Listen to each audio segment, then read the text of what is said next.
Hello students, जैसा कि आप बार बार पूछ रहे थे कि मैम सी लैंग्वेज के कुछ इम्पोर्टेंट क्वेश्चन बता दीजिएगा, तो मैं आज आपको सी के कुछ इम्पोर्टेंट क्वेश्चन बताने जा रही हूँ। ठीक है, आप उनको ध्यान से कर लीजिएगा।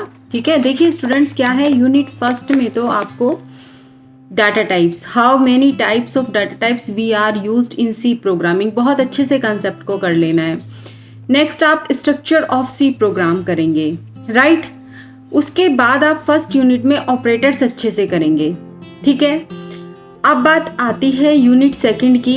तो यूनिट सेकंड में आपको यूनिट सेकंड का मैंने कंट्रोल स्टेटमेंट्स अपनी वीडियोस भी डाल रखी हैं, आप अच्छे से यूनिट सेकंड को कंप्लीट करोगे। यूनिट थर्ड में आप फॉर्मेटेड इनपुट आउटपुट फंक्शंस अच्छे से करोगे और रिकर्जन वाला कंसेप्ट अच्छे से करोगे।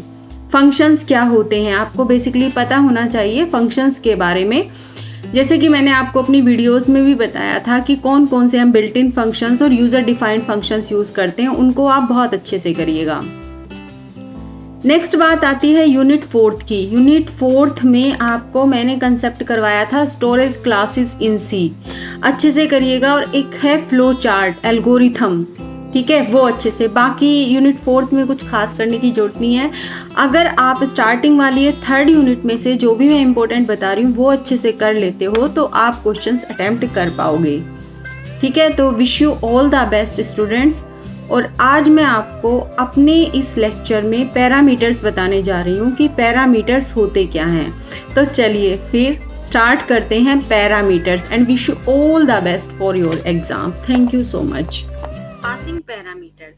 पैरामीटर्स बताने से पहले मैं आपको बताना चाहती हूँ कि पैरामीटर्स होते क्या हैं, राइट। जब भी हम किसी प्रोग्राम में किसी फंक्शन को एग्जीक्यूट करते हैं तो एग्जीक्यूशन कंट्रोल जो है वो क्या काम करता है, वो कॉलिंग फंक्शन से कॉल्ड फंक्शन पर ट्रांसफर हो जाता है और वहां फंक्शन डेफिनेशन को एग्जीक्यूट करता है और वापस से कॉलिंग फंक्शन में ही आ जाता है। तो क्या होता है, जब एग्जीक्यूशन कंट्रोल को कॉलिंग फंक्शन से कॉल्ड फंक्शन में ट्रांसफर किया जाता है तो यह एक या उससे ज्यादा डाटा वैल्यूज को ले जा सकता है। इन डाटा वैल्यूज को ही हम पैरामीटर्स कहते हैं। अब देखिए स्टूडेंट्स, पैरामीटर्स में जो डाटा वैल्यूज होती है वो कॉलिंग फंक्शन से कॉल्ड फंक्शन में पास होती है। और सी प्रोग्रामिंग में हमारे पास टू टाइप्स के पैरामीटर्स होते हैं। वो टू टाइप्स के पैरामीटर्स होते हैं, एक तो होते हैं एक्चुअल पैरामीटर्स और दूसरे होते हैं फॉर्मल पैरामीटर्स। मैं दोनों ही पैरामीटर्स के बारे में आपके साथ पहले डिस्कस कर चुकी हूँ। थोड़ा सा रिमाइंड आपको करा देती हूँ कि एक्चुअल पैरामीटर वो पैरामीटर होते हैं जिन्हें कॉलिंग फंक्शन में स्पेसिफाई किया जाता है और फॉर्मल पैरामीटर वो पैरामीटर होते हैं जिन्हें कॉल्ड फंक्शन में डिक्लेयर किया जाता है। अब सी प्रोग्रामिंग लैंग्वेज में पैरामीटर्स को पास करने के दो तरीके होते हैं। वो कौन कौन से होते हैं वो हम डिस्कस करेंगे यहाँ पर। फर्स्ट होता है कॉल बाय वैल्यू, सेकंड होता है कॉल बाय रेफरेंस। सबसे पहले स्टूडेंट्स देखिए कॉल बाय वैल्यू क्या होता है। Call by value, the values are passed through temporary variables. Any manipulation to be done only on these temporary variables. The called function doesn't access the actual memory location of the original variable and therefore cannot change its value. देखिए क्या होता है, call by value में actual parameters की values को formal parameters में copy किया जाता है और इन फॉर्मल पैरामीटर्स का ही यूज करके कॉल्ड फंक्शन में किया जाता है। इससे क्या होता है कि जो फॉर्मल पैरामीटर्स होते हैं अगर उनमें हम कोई चेंजेस करते हैं तो उसका जो इफेक्ट होता है वो एक्चुअल पैरामीटर्स पर नहीं पड़ता है। कहने का क्या मतलब है कि जब भी एग्जीक्यूशन कंट्रोल वापस से कॉलिंग फंक्शन में जाएगा तो एक्चुअल पैरामीटर्स की जो वैल्यू होगी वो एक जैसी रहेगी, उसमें कोई भी चेंजेस नहीं होगा। अब इसका एग्जांपल देखिए स्टूडेंट्स, हमने एक प्रोग्राम बनाया है call by value. Example hash include stdio.h void add int नाम का फंक्शन हमने यहाँ पर डिक्लेयर किया है। void main इंटीजर x और y नाम के दो वेरिएबल लिए, हमने 2 नंबर्स को एंटर कराया है और दोनों को स्कैन अप करा लिया है। add x and y हमने वापिस void add int a int b define किया है फंक्शन को। Integer c is equal to a plus में b the c value is percentage d और आउटपुट क्या जाए हमारा सी। ठीक है, हमने कोई भी दो नंबर हम एंटर करा रहे हैं, जैसे यहाँ तो हमने दोनों नंबर एंटर कराए, एक नंबर की वैल्यू 60 दी और दूसरे नंबर की वैल्यू हमने 20 दी है, तो सी वैल्यू हमारी क्या आ गई है 80, राइट। तो that is the call by value. ठीक है, अब नेक्स्ट हमारे पास आता है कॉल बाई रेफरेंस।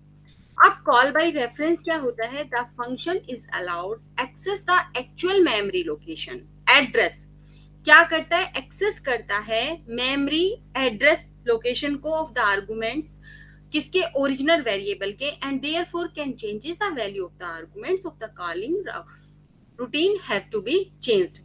तो देखिए कॉल बाई रेफरेंस क्या होता है, कॉल बाई रेफरेंस में एक्चुअल पैरामीटर्स के मेमोरी एड्रेस को फॉर्मल पैरामीटर्स में कॉपी किया जाता है।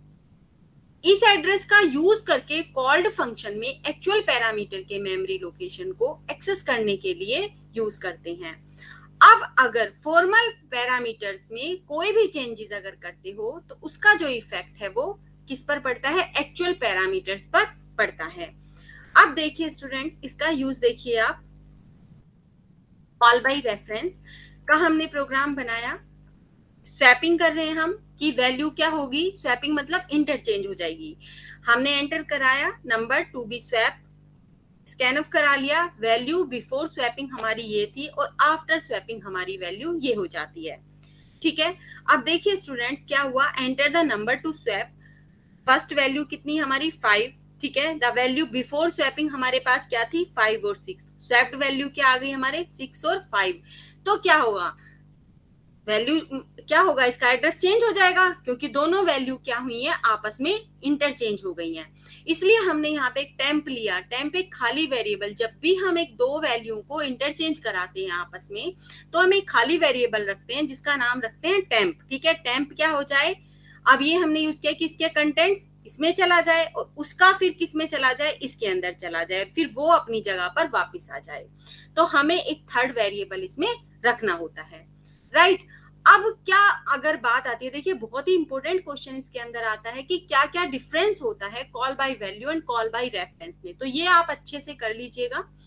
कॉल बाय वैल्यू में देखिए क्या करते हैं स्टूडेंट, वैल्यू की कॉपी को फंक्शन में पास करते हैं, और कॉल बाय रेफरेंस में हम क्या कर रहे हैं, वेरिएबल के एड्रेस को फंक्शन में पास करते हैं।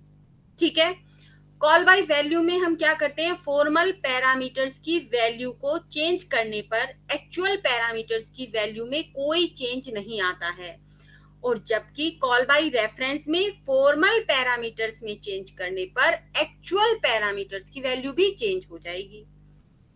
कॉल बाय वैल्यू में एक्चुअल और फॉर्मल आर्गुमेंट को अलग अलग मेमोरी लोकेशन पर क्रिएट करते हैं, जबकि कॉल बाय रेफरेंस में एक्चुअल और फॉर्मल आर्गुमेंट्स को एक ही मेमोरी लोकेशन पर क्रिएट करते हैं। एक्चुअल आर्गुमेंट्स वो होते हैं जो वेरिएबल या कांस्टेंट कुछ भी हो सकता है, जबकि कॉल बाय रेफरेंस में एक्चुअल आर्गुमेंट्स वो हैं जो केवल वेरिएबल ही हो सकते हैं, राइट। अब देखिए इसमें कुछ हिंट मैं आपको दे रही हूँ कि functions are easier to write and understand, arguments को सेपरेट करते हैं by commas, the body of the function में कंसिस्ट ऑफ वन और मेनी स्टेटमेंट हो सकती हैं, ठीक है, एक और एक से ज्यादा स्टेटमेंट हम इसके अंदर लिख सकते हैं। Next, it cannot be defined within another function, function prototype is a function declaration जो स्पेसिफाई करता है data types of the arguments, calling one function from within another is said to be nesting of function calls. Main क्या करता है, main returns an integer which is generally the operating system.